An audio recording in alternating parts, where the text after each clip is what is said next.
La commutativité de l'addition des vecteurs est un petit théorème qui nous dit simplement que tu peux additionner deux vecteurs dans le sens que tu veux. Donc que le vecteur A plus le vecteur B est égal au vecteur B plus le vecteur A.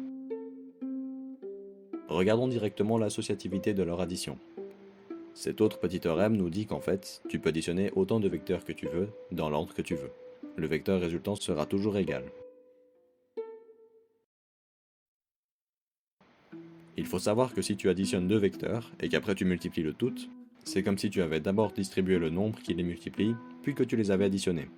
C'est juste une règle qui nous dit que, dans une multiplication, les vecteurs se comportent comme des nombres normaux. Pour prouver certains théorèmes, on va parfois utiliser un point extérieur au dessin pour permettre aux vecteurs de passer par un autre point fixe afin de pouvoir les reformuler plus librement. Parfois même, ça sera plus pratique d'utiliser un point comme ça qui se trouve directement sur le dessin. Ce point, qu'on appelle origine, est soit sur le dessin, soit quelque part aléatoirement en dehors, et sert à reformuler les vecteurs qui nous intéressent en fonction d'un seul et même point. La relation de Schall est un petit théorème qui nous dit que tu peux toujours reformuler un vecteur par rapport au point d'où il part et où il finit. Par exemple, dans ce triangle, si tu veux reformuler le vecteur AB, tu peux, en passant par C. Tu aurais le vecteur AB qui est égal au vecteur CB moins le vecteur CA. Pour savoir comment reformuler un vecteur à l'aide de la relation de Schall, tu dois savoir à quel point un vecteur commence, finit, et quelle est l'origine que tu veux utiliser. Une fois que c'est fait, tu sais que les deux vecteurs que tu auras commenceront par C, ou ton origine en général, et que le premier terme finira par le point d'arrivée de ton vecteur, et que le deuxième terme finira par son point de départ. Pense à la phrase mémotechnique, point final moins initial.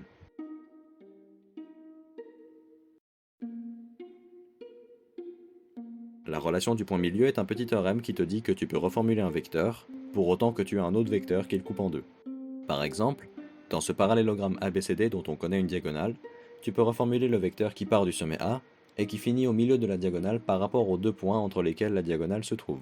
Donc, tu aurais le vecteur AM qui est égal au vecteur AB plus AD, divisé par 2.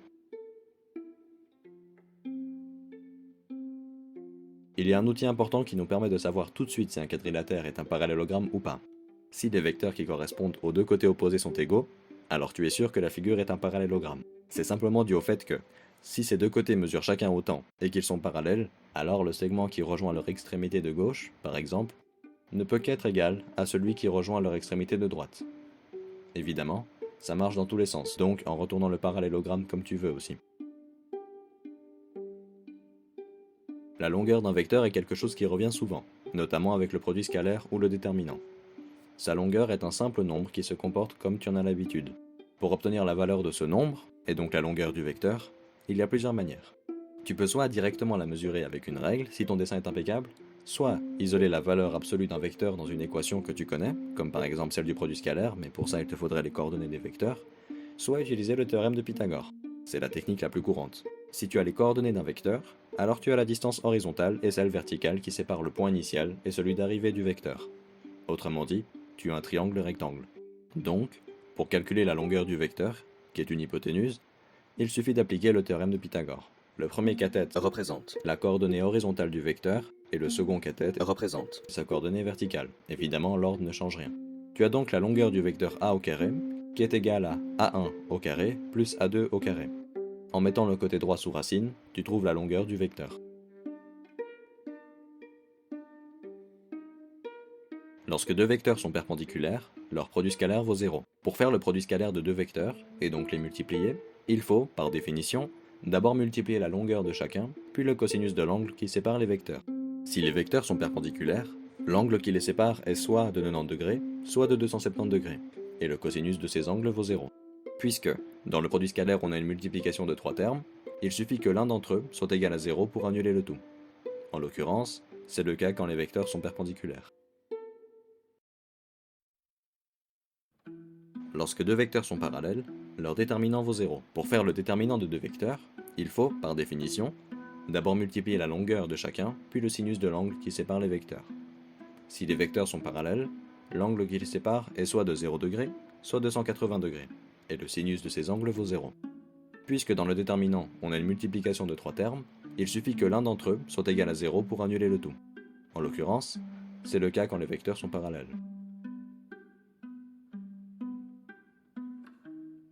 Si on calcule le produit scalaire de deux vecteurs, il nous faut la projection horizontale d'un vecteur sur l'autre, et si on veut calculer leur déterminant, c'est une projection verticale qu'il nous faut. La projection verticale est, en quelque sorte, l'ombre que fait le second vecteur, mais cette ombre est verticale et perpendiculaire au premier vecteur. Si on construit entièrement le parallélogramme que les deux vecteurs forment, et qu'on en veut l'air, il nous faut faire sa base face à hauteur. Sa base est la longueur du vecteur A, et sa hauteur est ce trait vertical et perpendiculaire au vecteur A. Ce segment, justement, n'est autre que la projection verticale du vecteur B sur le vecteur A. La valeur absolue du déterminant des deux vecteurs multiplie précisément ces trois termes.